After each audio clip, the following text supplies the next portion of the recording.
personal letter to Justice Randy Holland. Dear Randy, I'm writing this letter to you because, as you well know, despite all my attempts and your repeated requests, I haven't been able to ever call you Randy, not to your face anyway. From where I stood, respecting you so deeply and always grateful, so very grateful, that you were there for me from day one. As far as I was concerned, your first name was Justice. But I was able to call you Randy when I wrote to you, hence this letter.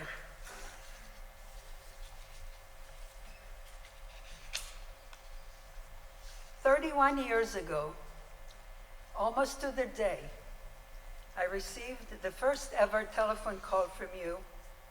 I was at the job at the Bar Association only a few days. When I picked up the phone, I heard you say, 'Hi, Rina, this is Randy Holland. I'm calling to welcome you to the Delaware Bar, and if there's anything I can do to help, feel free to contact me.' The first thought that came to my mind was there absolutely had to be two Randy Hollands in the bar. Because the thought that you would call to welcome me and offer your help was something I couldn't quite fathom.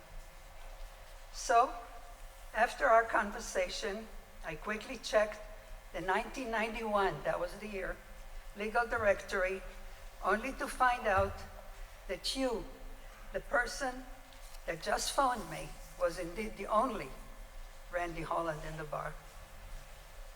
This telephone call was the beginning of what would become 3 extraordinary decades, which I was privileged to have you as my trusted advisor, mentor, coach, and sometimes just angel, who always knew the right answers to the numerous questions I had asked you over the years, and with few words, in your quiet, reassuring way, you always steered me to see people and situation in a way that led to the best possible decisions. And when I thanked you profusely every time, you just kept encouraging me to keep calling you anytime, and please call you Randy. I believe I have done almost everything you've asked of me, except for these 2 things. I just couldn't call you Randy, and I hesitated greatly before calling you for help.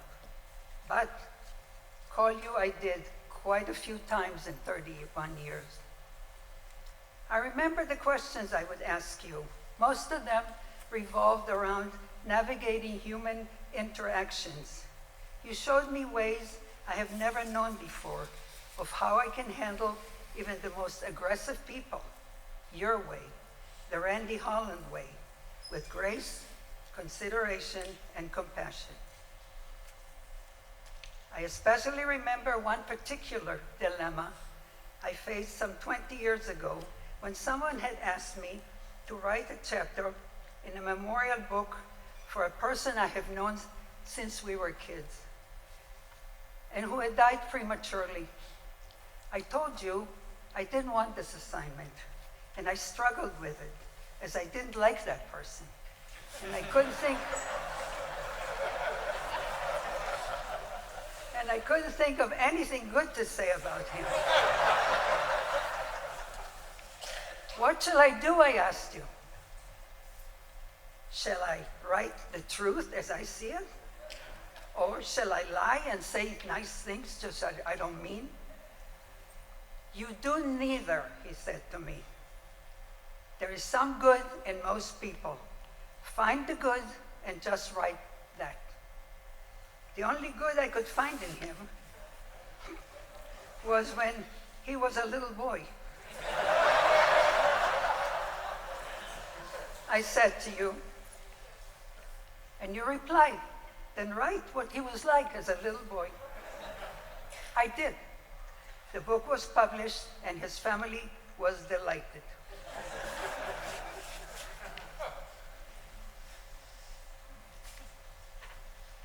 In 1994, with a new millennium around the corner, you, in partnership with Harvey Rubenstein, envisioned and launched a monumental undertaking to write and publish an extensive history of the Delaware Bar in the 20th century. You assembled a remarkable group of people to write and edit the manuscript and invited me to join you to write a chapter and to assist in the design of the book. And you invited Steve, my husband, to take the many pages that had been received and gather them into a beautiful book. And this, as it were, was just the beginning. 3 more times you invited me to join you, Harvey and your team, and 3 more books followed. The Delaware Constitution of 1897, in 1997, Delaware Supreme Court Golden Anniversary in 2001, and finally, in August of 2020, at the heart of the pandemic, came a phone call from you requesting that we join you in creating another book. This time, I tried to talk you out of choosing us. Choose someone else, perhaps younger, more tech-savvy. Why us? But you wouldn't hear of it. It has to be you and Steve, he said, and you know I've always done what you told me. Well, almost always. And so in 2021, for the 4th time in 20 years, I was privileged to be part of your book team. Once again, history has been recorded by you and the many talented writers you assembled and resulted in beautifully written and designed Delaware Supreme Court history. The only thing I couldn't imagine at that time was that this would be our last project together. These, as well as all your other books you authored and edited, make for a treasure trove of history, a priceless gift for future generation of students and historians. As for me, I'm glad, proud, and very grateful to be included in these endeavors. I want to thank you so much for your wisdom, your counsel, and support on so many occasions, and for helping me out of some really sticky situations too. Thank you for stopping by at the Bar Association office often just to see us. Thank you from the bottom of my heart for being the reason I got to know Aluna, whom I so greatly admire. I wrote this letter to you, Randy, but also to Aluna, Ethan, Jennifer, Rory, and Chloe, your brother James and sister-in-law Nancy, and your whole extended family. Through your heart, through your eyes and words over the years, I witnessed the love that so strongly bonded all of you and the many blessings that you shared. So many people loved you and will miss you so very much, Randy. So will I. With the greatest affection, gratitude, respectfully yours, Rina.